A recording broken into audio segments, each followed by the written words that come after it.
the main factors of this global expansion is the diaspora.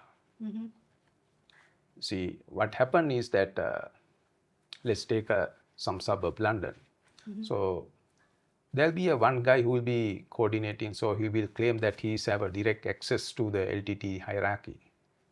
So all of a sudden in that community, he's been looked upon. So he has some authority. He has some power. So this is how they all build it up. So at the end of that, by the time the LTT was ended in Sri Lankan soil, this individual has a lot of wealth through this system. And they didn't disclose these things. So they start investing these things in different ventures. So the governments came very interested about this money laundering, especially the Western countries.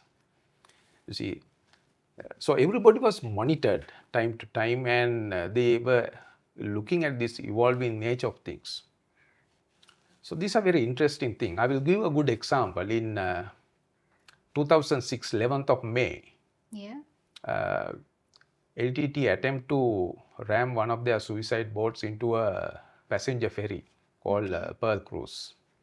Pearl Cruise was carrying 710 service personnel from Trincomalee to Kankesanturai. They were after leave unarmed, and they were escorted by a couple of Doras and gunboats, and they attempted to reach this and ram it, but the Doras, the FAC's Fast Attack Craft, stopped that.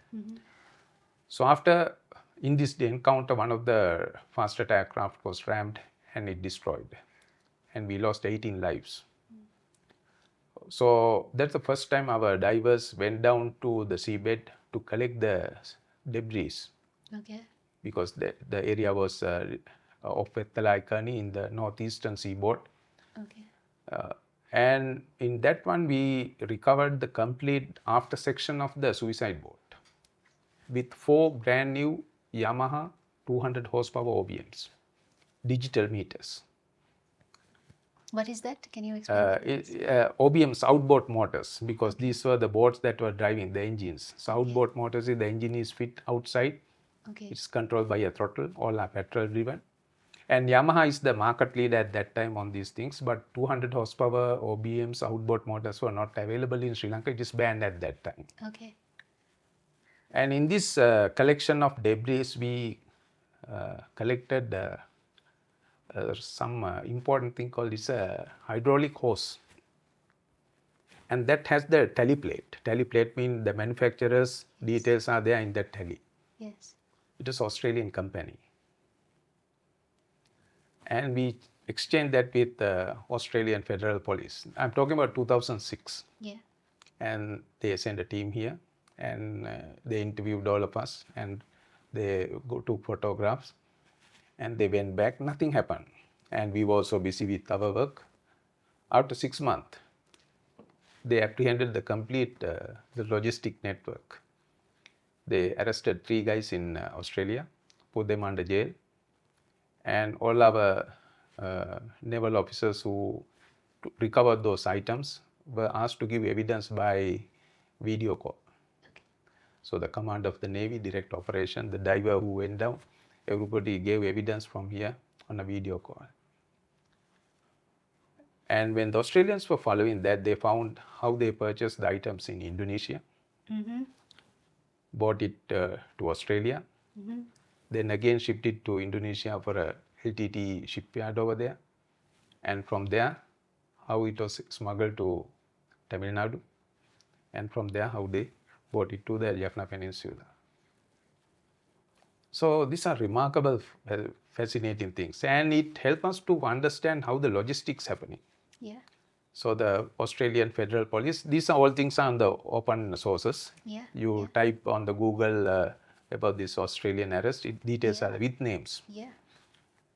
And it demonstrated how much of money is collected, how wide the whole system is. And from there onward, the Australian Federal Police was on the toes. They were tracking all these movements. So all of a sudden, the Australian logistic source was cut off.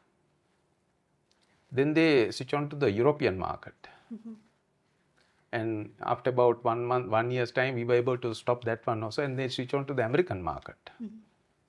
And once a shipment was coming from American-made radars, radar displays, and these things, then the American also stopped that. So this all led to this to the global networking of intelligence services to fight against the global terrorism. So it is very easy now when we went after the LTTE gun runners, what we call the arms and ammo carrying ships that are loitering in the high seas.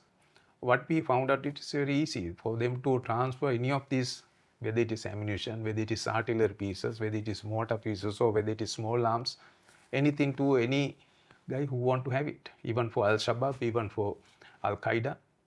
Why do you say it's very easy? You just get this is a global network. So you place the order by satellite phone, Okay. and that shipment will be sent to that guys. So it can happen. It had happened. So this all revealed, and especially the Western intelligence agencies learned a lot from us. How the global network happened and how this the major underground network communicate. Do you think if the 9/11 attack hadn't happened and the following designations as terrorist organizations didn't happen after that as it did, our war in Sri Lanka would have taken much longer to end?